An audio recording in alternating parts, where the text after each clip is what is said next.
I'm very pleased to introduce to you Ms. Karolina Ekholm.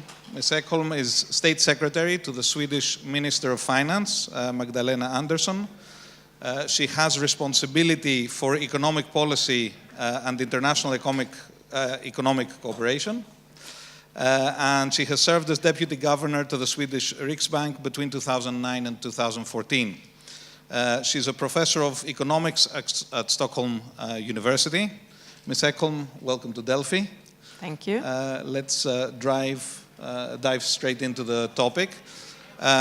The global financial crisis and the European crisis started almost 10 years ago now.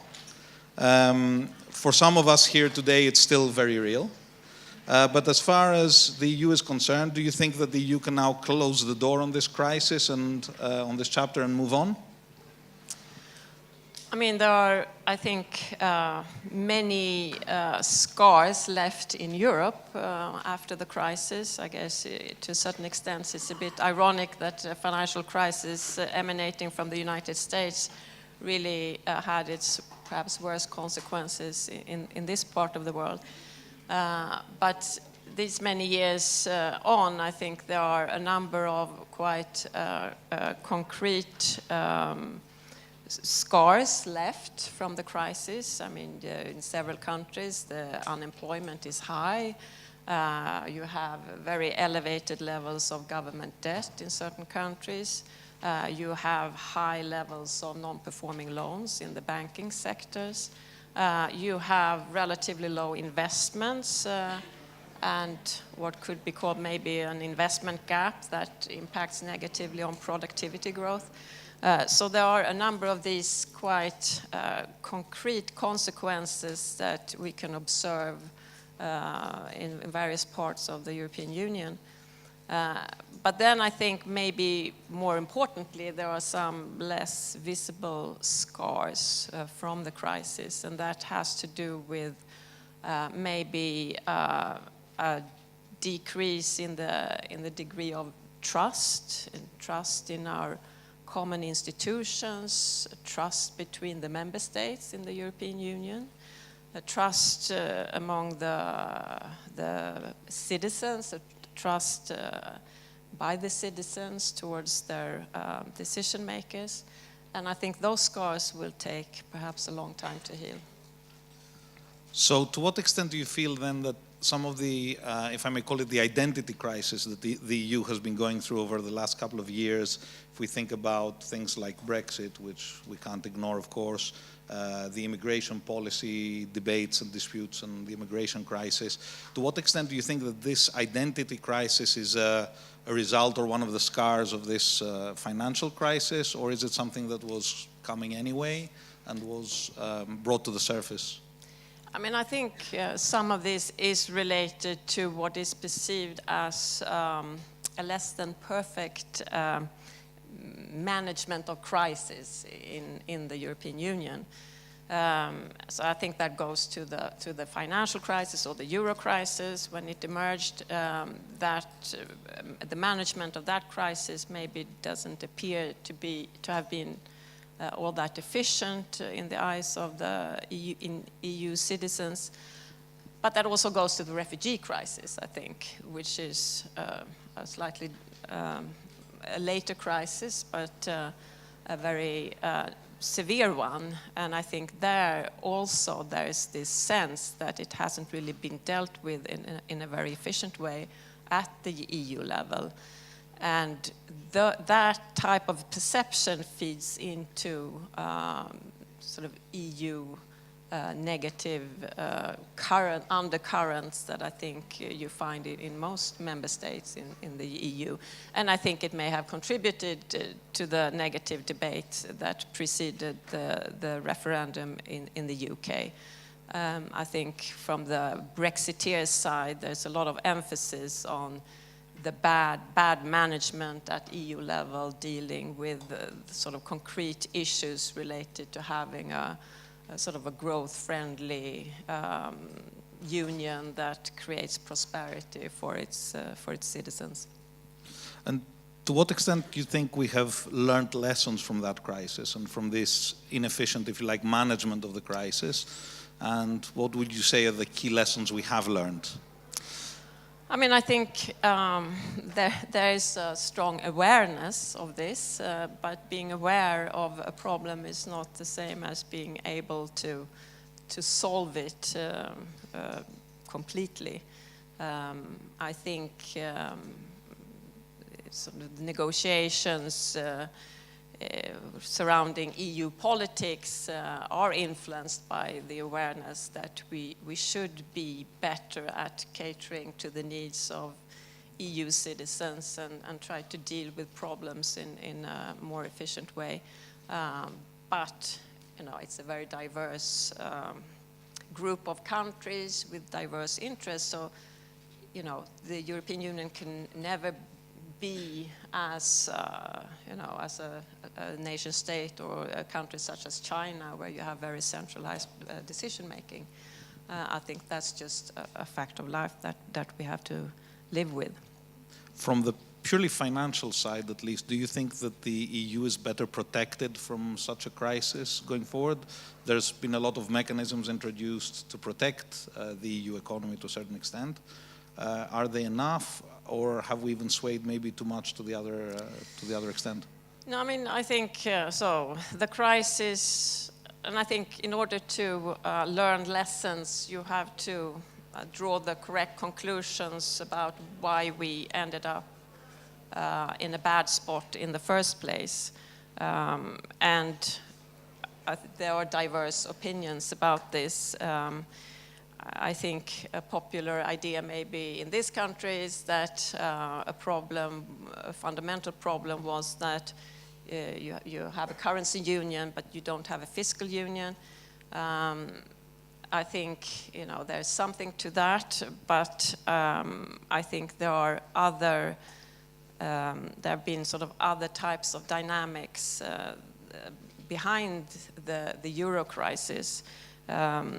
So one obvious problem, I would say, is that you had a no bailout rule. I mean, Sweden is not part of the Eurozone, so I'm going to say you now rather than us or we.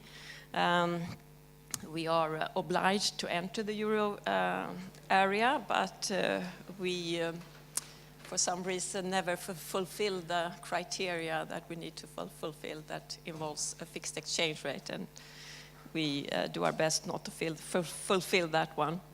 But anyway, so you have a no bailout rule, but it wasn't really credible, I think. So prior to the crisis, there were, I think, participants in the capital market still sort of anticipated that this wouldn't really be the way things played out if a euro country ended up with a debt problem. So in a sense, market participants acted as if there maybe wasn't only a fiscal union, but quite a sort of a strong fiscal union in the sense that the member states would back up one another financially. And then I think that another important aspect of how things were played out is a tendency for sovereign debt to end up in the national banking system. So that happened in Greece, but that also happened in Portugal and Spain and Ireland and all these places. So it created this, what is called a doom loop between a weak banking system and weak public finances. And I think those two issues is something that really needs to be resolved. And to a certain extent, they are being addressed in the efforts now to go forward and construct a more stable monetary union.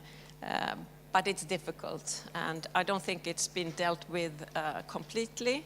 Of course, we're a fairly far way in terms of creating a banking union, but we're not there completely, and there are very difficult negotiations going on in trying to complete the banking union. But I would personally think that that's the most important part of making a more stable construction. And looking forward, the new challenges that are faced by the EU economy, especially given increased global volatility that we're seeing in various regions of the world, US policy being volatile, one could say, the role of China. Do you feel that the EU still has a leading role to play and can really lead on the global stage? And is it ready to do that? Well, absolutely, and I think the EU should sort of step up to the plate. So that's another perhaps irony that despite all these internal problems in the European Union, still the European Union seems to be poised to maybe be a bit of a global leader, pushing for globally open markets and I mean, so that's important in the context of what's going on with the United States now.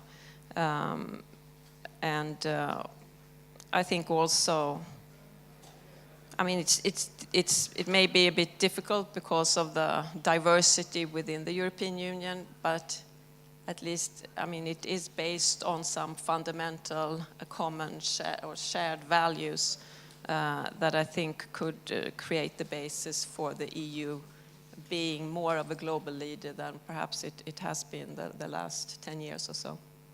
We've heard a lot, and you mentioned the diversity of the European Union countries. We hear a lot about two-speed European Union, two-speed Europe. We hear about it less, I would say, in the last months and maybe the last year or so. But do you feel it's something that will emerge naturally because of this diversity and the increased monetary union, which will involve some parts of it and not others? Well, of course, coming from Sweden and us being outside the euro area and there not being really any appetite right now to join the euro area, of course, we would welcome more of a, maybe not a two-speed Europe, but a multi-speed Europe, a European Union that would enable countries to also acknowledge some of their idiosyncrasies. To a certain extent, I mean, in the Nordic countries, there is this tradition of being a bit hesitant to be part of a larger community. But I think also for other countries, it would make cooperation, European cooperation, easier if there were a little bit more leeway in terms of deciding on how deep you want to integrate in certain areas. And one, of course, for us, being outside the euro area, Brexit or the UK leaving the European Union is a bit of a blow because, of course, the UK has been the large non-euro area country that has ensured that the non-euro area countries still have had some influence within the broader European Union cooperation. So we are worried about that. We are worried about losing influence when it comes to European integration and European cooperation.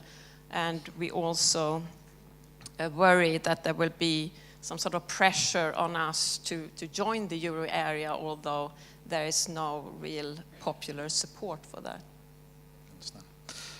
Before our time expires, a question: what would you say are the two top opportunities for the European Union in the coming years, and the top two challenges it faces? Well, the challenges are easier in a way, since there are so many of them. But I think, as I sort of indicated, I think maybe a main challenge would be to restore trust within the Union, trust between the member states, trust in the institutions, trust between the citizens and their political representatives. That's a big challenge. And I guess another big challenge is to try to now we're facing also these sort of external risks and perhaps events that are coming at us from the outside. I mean, we may be facing a trade war given the actions of the United States. So a challenge is to deal with those kinds of developments in a reasonably efficient way. Opportunities. I mean, I am, although it may not sound like it, but I am an optimist at heart. And I do think that despite everything, Europe is, I mean, it is the best place for people to live. I mean, I think that's one reason why so many people want to come here.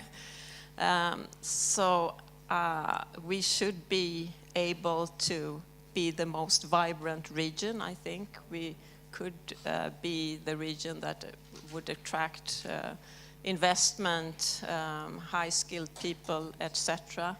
I don't see any reasons why we should be pessimistic when it comes to that.